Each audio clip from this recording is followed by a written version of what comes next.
আসসালামু আলাইকুম রহমতুল্লাহি ওয়া বারাকাতুহু। আপনাদের আজকে আমি দেখাবো সিম খড়খড়ি। আমার একটু খাতে ইচ্ছা করে সিম খড়খড়ি, আর আল্লাহরও ইচ্ছা একজন আমার কাকলে সিম দিয়ে গিয়েছে। কাকলে সিম রান্না করতে আমার ভালো লাগে না, আর আমার একটু ভালো লাগছে না, তাই কাকলে সিমটা একটু খড়খড়ি করবো।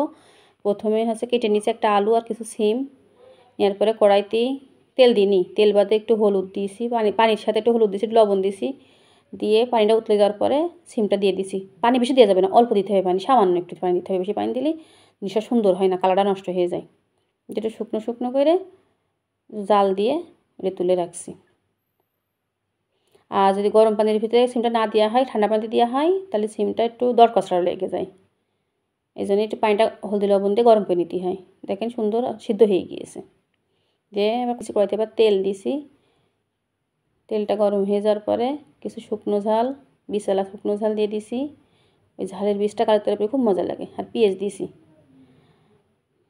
রসুন দিছি, দেওয়ার পরে ওর ভিতরে আপনার সিমটা ঢেলে দেওয়া দেখাতে পারলাম না, কিছুটা বাদাম দিছি।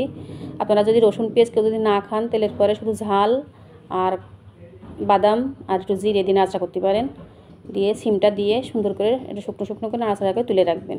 সিমটা খেতে খুব সুন্দর লাগে, মজা লাগে। আর কাঁকড়া সিমটা একটু বিছালা হলে আরও মজা লাগে।